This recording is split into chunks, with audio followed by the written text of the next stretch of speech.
vais parler dans un premier temps de la question de l'écriture, donc de ce que Bernard Stiegler appelle la rétention tertiaire littérale.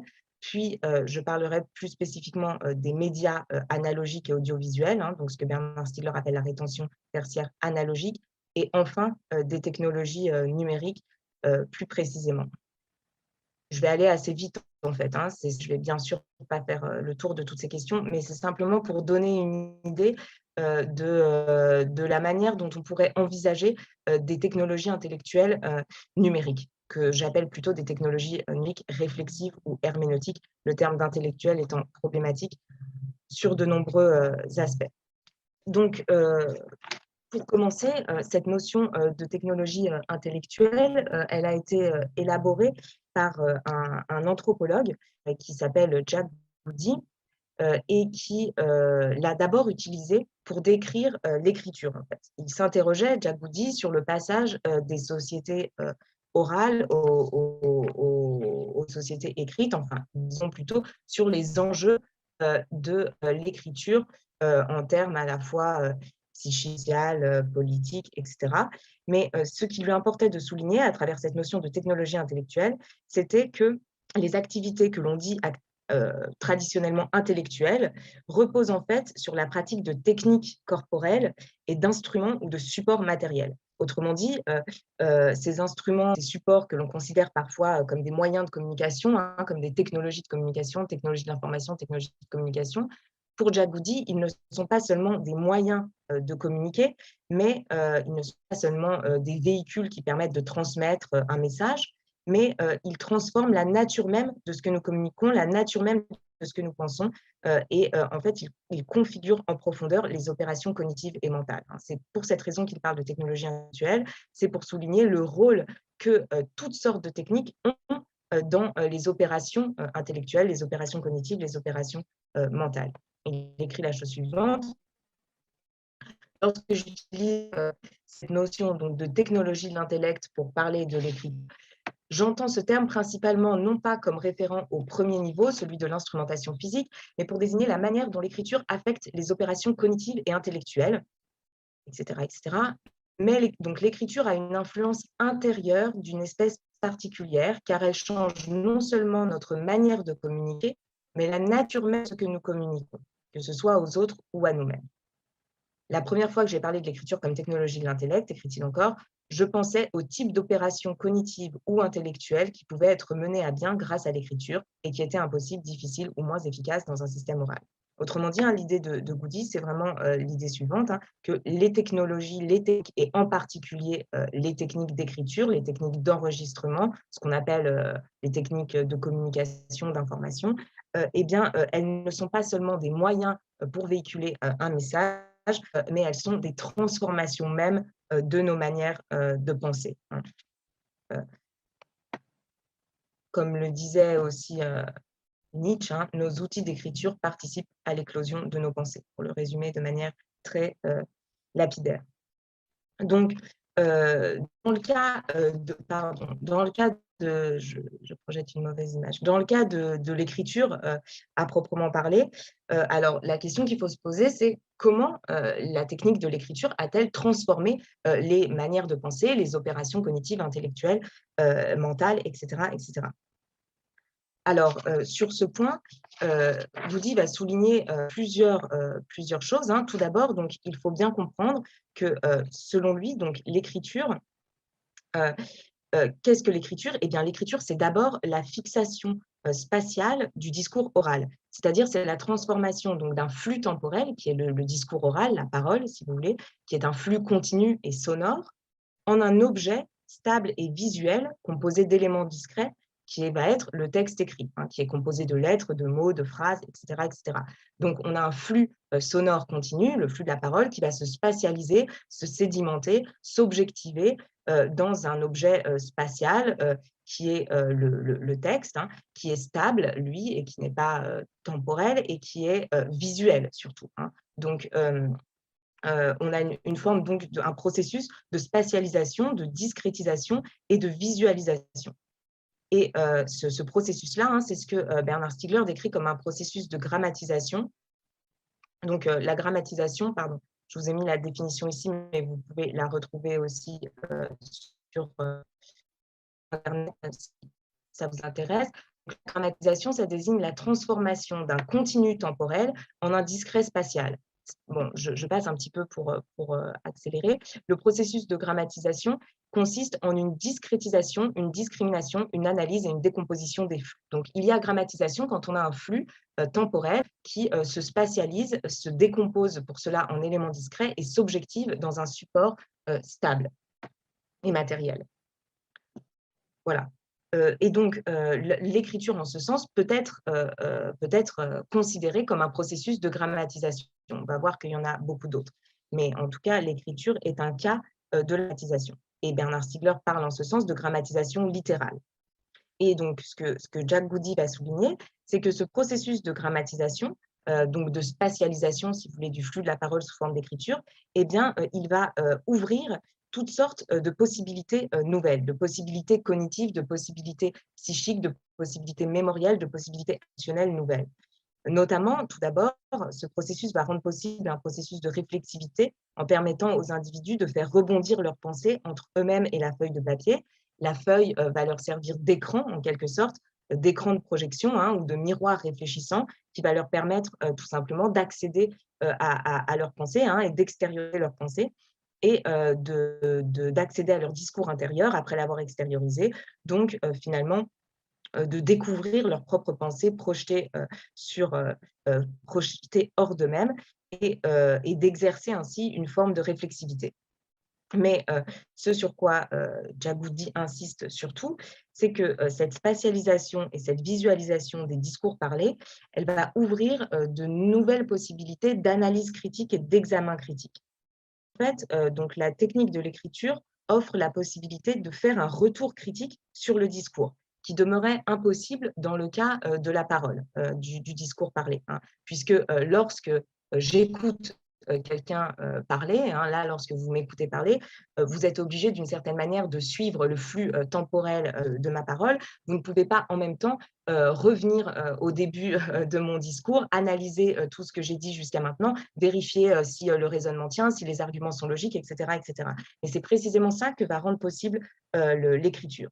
Une fois que le discours est inscrit sur un support, il devient possible de le relire, de l'examiner, de l'analyser et d'en évaluer après coup la cohérence et la pertinence des arguments, ce qui demeurait impossible dans le temps réel de l'écoute en direct, en quelque sorte. Donc, c'est grâce à la spatialisation du discours qu'il va devenir possible d'examiner plus ou moins simultanément le début et la fin du discours. On va pouvoir comparer le début du texte à la fin du texte et se demander s'il aura bien fait ce qu'il avait annoncé ce qu'il ferait. On va pouvoir évaluer la logique de son argumentation, on va pouvoir comparer ses arguments les uns aux autres, etc. etc. Et puis, on va pouvoir aussi comparer les arguments de tel ou tel auteur avec les arguments d'un autre auteur. Et on va ainsi conduire potentiellement à les critiquer. Et puis, par ailleurs, le texte et donc l'écriture va aussi permettre des processus d'annotation, de commentaires. On va pouvoir annoter le texte, on va pouvoir réorganiser les idées qui sont dans le texte dans un ordre différent, les commenter, les annoter, résumer le texte et finalement, éventuellement réorganiser un certain nombre d'arguments, etc., réécrire un autre texte, en fait, pour exprimer nos interprétations personnelles du texte en question. Donc, c'est ce que j'ai essayé de résumer ici avec les citations de Djagoudi. On peut examiner plus ou moins simultanément le début et la fin du discours, etc. Avec l'écriture, on peut réorganiser les idées, tout comme on peut faire une liste de choses, tout comme on peut faire une liste des choses que l'on souhaite acheter ou que l'on doit faire pour les réordonner ensuite de manière plus utile et logique en fonction de l'urgence, de l'accessibilité ou de tout autre critère pertinent. On peut analyser les résultats d'un raisonnement, les compléter, les annoter, en faire un examen critique, un compte-rendu, en proposer des lectures divergentes. Autrement dit, la technique de l'écriture, selon lui, offre deux possibilités, pour résumer, si vous voulez, deux possibilités très importantes. La première possibilité, c'est la possibilité d'une analyse critique, d'un examen critique, donc la possibilité de relire le texte dans l'après-coup, d'évaluer sa cohérence. La deuxième possibilité, il y a trois possibilités en fait, excusez-moi. La deuxième possibilité, c'est la possibilité d'un débat contradictoire ou argumenté, c'est-à-dire la possibilité de comparer le texte à d'autres textes, de le mettre en contradiction potentiellement avec des arguments divergents. Et la troisième possibilité, c'est la possibilité d'une synthèse interprétative qui soit singulière, si vous voulez, hein. La possibilité de commenter le texte, de réorganiser les arguments, de le réécrire, de le transformer. C'est pour ça que je parle de synthèse, de produire un autre texte d'une certaine manière qui exprime l'interprétation que nous faisons de tel ou tel discours. Et donc, cette forme, c'est cette forme de réflexivité que Bernard Stiegler va qualifier de réflexivité critique. Et donc là, vous pouvez voir sur cette image, par exemple, le, le manuscrit de Proust qui faisait cette forme qui pratiquait cette lecture critique sur ses propres textes, hein, et qui annotait en permanence ses propres textes, qui découpait, recoupait, recollait et faisait toutes sortes d'ajouts, etc., etc. Et cette pratique a été beaucoup commentée. On l'a beaucoup comparée à la pratique du copier-coller, à la pratique du lien hypertexte, etc. C'est pour ça que je montre l'image ici. Bon, donc en tout cas, cette forme de réflexivité critique donc, qui apparaît avec l'écriture n'est bien sûr pas homogène, elle va se transformer avec les évolutions des supports matériels, donc notamment avec l'avènement de l'imprimerie, puis avec l'avènement de la presse, qui vont transformer à chaque fois ces possibilités, hein, en rendant possible de reproduire les écrits de manière massive, de les diffuser dans les sociétés, etc., etc. Et puis, mais en tout cas, c'est cette forme de réflexivité critique qui, d'une certaine manière, est à l'œuvre dans le projet de l'instruction publique, hein, de l'école gratuite et obligatoire, qui doit, d'une certaine manière, rendre les citoyens capables, face à cette arrivée massive de textes dans l'espace public, hein, voilà, leur fournir, disons, les capacités d'analyse critique des textes, hein, capacité de faire un retour critique, examen critique sur un texte et ses arguments, et puis capacité aussi d'interpréter par soi-même, hein, les textes en question, de les évaluer, de les juger, hein, et puis aussi potentiellement de produire d'autres textes pour exprimer leurs propres interprétations. Donc, dans ce texte dont dont je vous avais un tout petit peu parlé la dernière fois, hein, de Kant, hein, qui s'appelle « Qu'est-ce que les Lumières ?», Kant définit précisément la majorité politique comme cette capacité donc de se saisir de son propre entendement sans être dirigé par un autre, hein, d'être capable en fait de penser par soi-même, et de ne pas oui, voilà, pardon, de ne pas laisser son entendement être dirigé par le livre, hein. Vous vous souvenez, la citation de Kant, c'était il ne faut pas que le livre tienne lieu d'entendement, hein. Donc l'idée de Kant, c'est ici que le citoyen, d'une certaine manière, devient majeur quand il est capable de faire un usage public de sa raison, c'est-à-dire à la fois d'exercer son esprit critique, hein, donc sur les textes, en particulier les textes de loi, et aussi d'exposer publiquement ses réflexions au sujet des lois, des institutions qui régissent sa société, quand bien même ce serait pour les critiquer, hein, quand bien même il ne serait pas d'accord, évidemment. Mais donc cette définition de la majorité politique chez Kant, elle est intrinsèquement liée, d'une part, donc, à la formation d'un esprit critique à travers l'éducation, et d'autre part, à l'existence d'un espace public susceptible d'accueillir les expressions des citoyens, hein. Mais cet espace public, bien sûr, il dépend lui-même d'un ensemble de dispositifs techniques de publication qui se sont profondément transformés depuis l'époque de Kant. Et effectivement, hein, si on peut dire que d'un certain point de vue, la rétention tertiaire littérale est restée le support d'enregistrement et de publication dominant jusqu'au XIXe siècle, au XXe siècle, donc un nouveau support de publication et d'enregistrement a émergé, qui est radicalement différent, qui est celui des technologies analogiques, des technologies qu'on appelle souvent aussi des technologies audiovisuelles. Les enregistrements photographiques, radiophoniques, cinématographiques, puis télévisuels. Et c'est sur cette question, hein, de cette transformation de l'espace public par les technologies audiovisuelles et analogiques que s'est beaucoup interrogé Bernard Stiegler. Puisque donc, selon lui, ces nouvelles technologies d'enregistrement analogique constituaient une mutation majeure, notamment parce qu'elles allaient engendré, disons, l'apparition d'un nouveau type d'objet qui n'existait pas auparavant, ce qu'il appelle les objets temporels industriels. Alors, pour comprendre très vite ce qu'est un objet temporel industriel, c'est pas très compliqué. Un objet temporel, ça signifie tout simplement un objet constitué par le temps de son écoulement, hein. Donc, je vous lis la citation que je projette en même temps.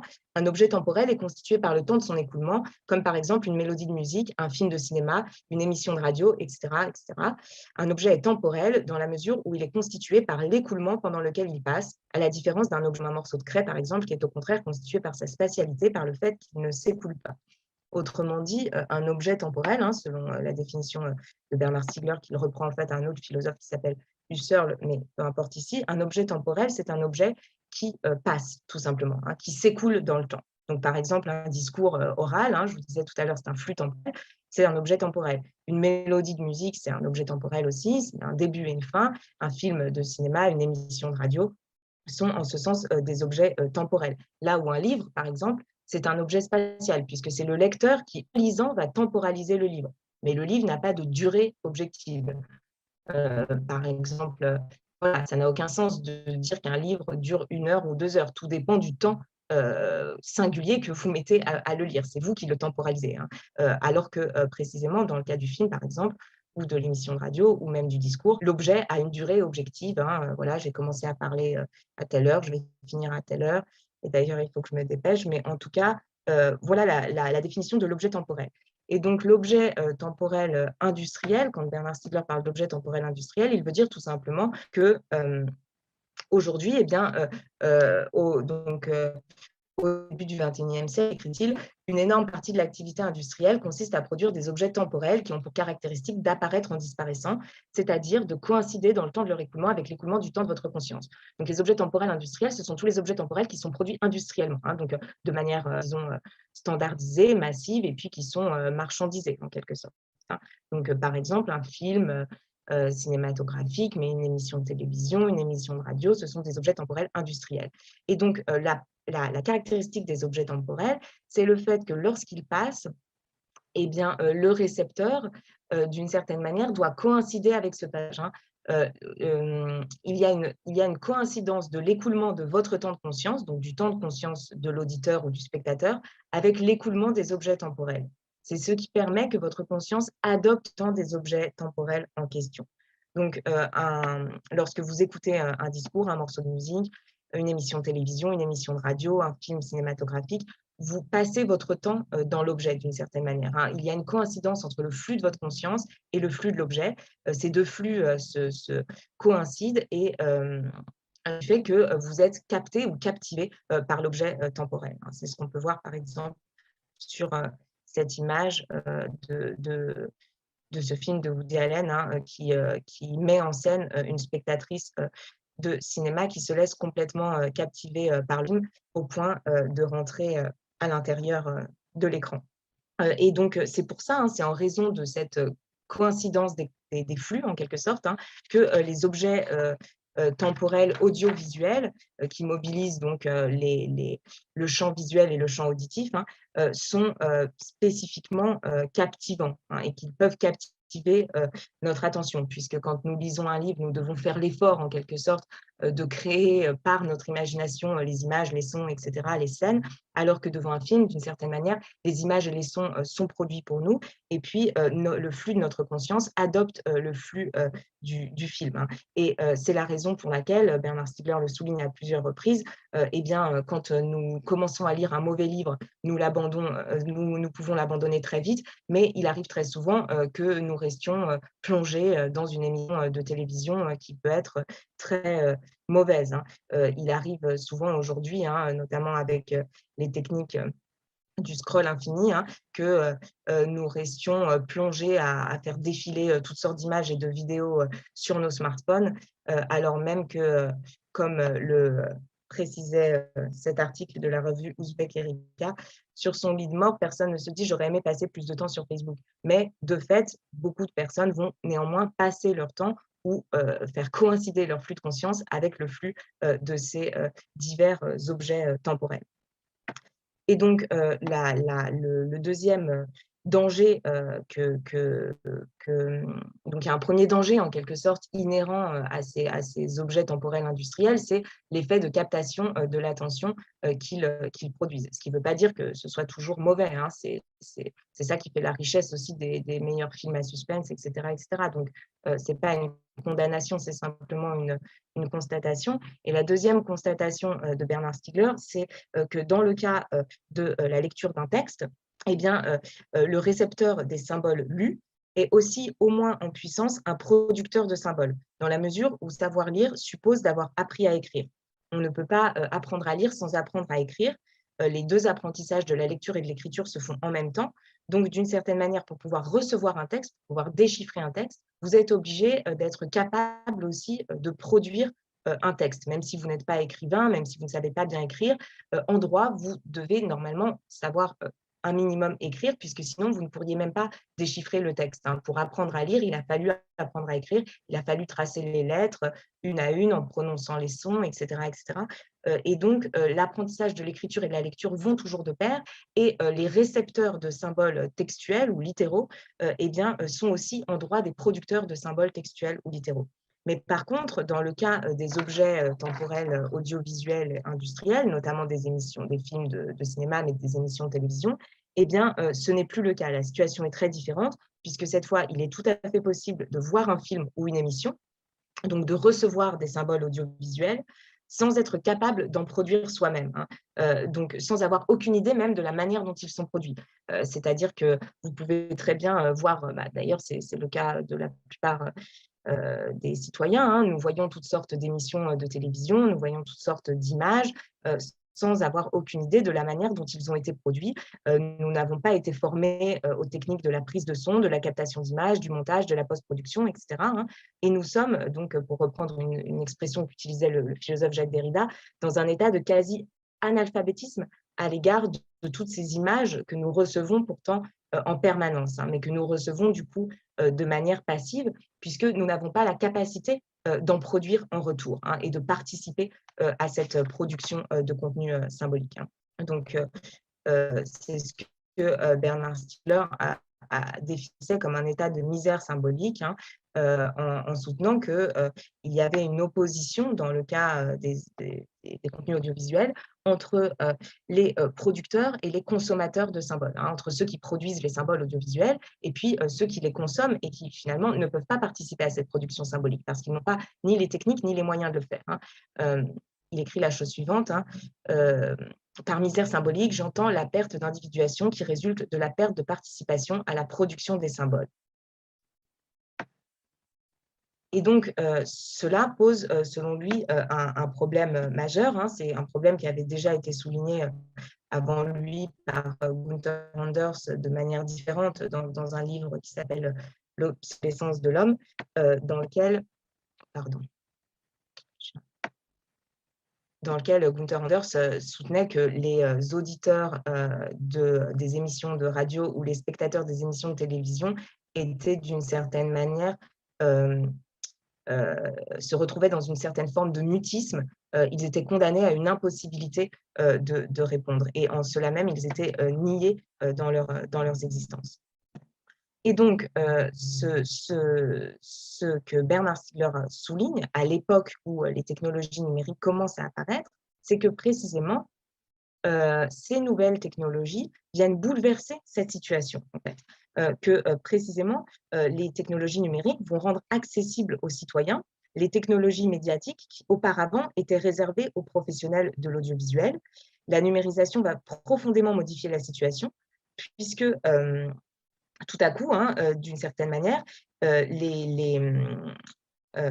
comment dire, oui, les fonctions d'analyse, de production et de diffusion de contenu audiovisuel vont devenir praticables par les individus et les groupes eux-mêmes. Donc, ceux qui étaient des consommateurs passifs d'images vont devenir ainsi, hein, au moins en puissance, disons, hein, si ce n'est en acte, mais des producteurs critiques de contenu symbolique. C'est-à-dire qu'ils ne vont plus seulement être des récepteurs, hein, ils ne vont plus être seulement capables de recevoir des contenus symboliques, mais ils vont être capables d'en produire de nouveau, puisque les instruments les instruments, les technologies intellectuelles, audiovisuelles et numériques vont être mis à leur portée, en quelque sorte. Et selon Stigler, c'était en ce sens que les technologies numériques auraient pu devenir des outils incroyables en termes d'éducation et en termes d'expression et de pratiques créatives nouvelles, hein. Et il fait donc ici une sorte d'analogie, en fait, hein, entre le passage de l'oral à l'écrit et le passage de l'analogique au numérique. Puisque de même que donc, quand j'entends un discours, je ne peux pas l'analyser car je suis pris dans le flux du discours, je suis obligé de suivre le flux du discours et je ne peux pas exercer ma réflexivité critique. Mais une fois le discours écrit sous forme de texte, eh bien, je peux revenir sur le discours, je peux analyser le texte, je peux voilà, m'interroger sur l'enchaînement logique des arguments, je peux le commenter, je peux l'annoter, je peux sélectionner des idées, je peux refaire un texte moi-même, hein. Eh bien, de même, hein, quand j'entends une émission de télévision ou quand je regarde un film au cinéma, évidemment, je suis pris dans le flux des images et des sons. Je ne peux pas avoir de recul sur le film ou sur l'émission, hein, et je suis le flux de ma conscience adopte le flux du film et je ne peux pas exercer de recul critique, hein. Mais la numérisation des films et des émissions, elle va justement permettre ce processus de grammatisation au sens où ils vont être d'une certaine manière stabilisés. On va pouvoir eh bien, les réécouter dans l'après-coup, les répéter. On va pouvoir marquer des temps de pause, on va pouvoir sélectionner des plans, observer comment est-ce qu'ils ont été montés et on va pouvoir ainsi les découper, les recomposer, les analyser et exercer une forme d'analyse critique nouvelle, hein. On ne va plus être pris dans les flux de ces émissions qui nous sont imposées, mais on va pouvoir d'une certaine manière se les réapproprier et puis éventuellement les découper, les remonter et créer nous-mêmes d'autres films, en fait, d'autres émissions, hein. Et en ce sens, les technologies numériques ont une potentialité énorme, selon Bernard Stiegler, hein, qui est la possibilité de faire passer les consommateurs passifs, justement, au statut de producteurs actifs et critiques. Mais pour cela, bien sûr, il faut développer des technologies adéquates d'une certaine manière, hein. Il faut que comment dire? Que les technologies de production, de montage, mais aussi d'indexation, de découpage, d'analyse des flux temporels audiovisuels soient mis entre les mains des spectateurs et des citoyens, tout simplement, hein. Heu, les technologies numériques ne permettront de développer cet esprit critique que si des dispositifs se développent et sont appropriés, qui permettent l'analyse critique des images animées à travers notamment leur indexation, leur annotation, leur éditorialisation par les récepteurs. Et donc c'était cette fonction qu'avait le logiciel qu'avait développé Bernard Stiegler, hein, qui s'appelait Ligne de temps, qui n'est plus fonctionnel aujourd'hui malheureusement, mais qui permettait par exemple d'annoter une vidéo d'un cours en ligne, hein, donc vous voyez sur cette image plusieurs types d'annotations, de confronter les points de vue, de partager les différentes annotations entre les différents annotateurs, de découper ensuite la vidéo selon les extraits pertinents, de la remonter pour en faire un résumé, etc., etc. C'est ce que permet de faire pour le texte un logiciel comme Hypothesis, hein, qui est donc un logiciel d'annotation et qui permet en fait aux différents lecteurs d'un texte de l'annoter, de le commenter, d'en sélectionner les passages, de le surligner et finalement de regrouper toutes ces annotations collectivement, hein, ce qui était impossible avec un livre, évidemment, pour confronter leurs points de vue, pour discuter, pour faire émerger de nouvelles questions et surtout pour échanger, hein. Donc non seulement on a ici l'ouverture de possibilités réflexives, et herméneutique, c'est-à-dire des possibilités de faire un retour critique sur ce qui a été vu, lu ou entendu, hein. Mais on a aussi des possibilités contributives, c'est-à-dire la possibilité de confronter les interprétations, de confronter les analyses, d'organiser des discussions collectives sur un même support. Et en ce sens-là, hein, effectivement, les technologies numériques peuvent servir de nouveaux supports, de nouvelles formes de technologies intellectuelles d'une certaine manière pour l'éducation, pour l'enseignement, pour même l'exercice de la démocratie. Mais évidemment, ce n'est pas en ce sens qu'elles ont été développées massivement, puisque les technologies qu'on appelle les technologies persuasives aujourd'hui se sont développées au contraire, hein, dans le sens inverse, c'est-à-dire pour éliminer, tout retour critique, hein, pour faire en sorte que les individus soient toujours pris dans un flux, constant d'images, et de sons et ne fassent jamais de retour critique sur ce qu'ils ont vu, ce qu'ils ont entendu, ce qu'ils ont perçu, et aussi pour limiter évidemment, leurs possibilités, d'expression, hein, à tel nombre de caractères, à tel ou tel type d'émoticône et cetera et cetera.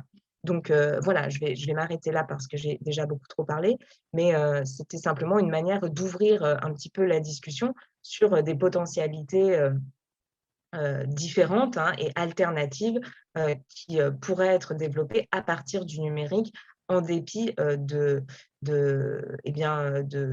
tous les dangers, voire de toutes, les catastrophes que ces technologies produisent, aujourd'hui en termes d'écologie de l'esprit.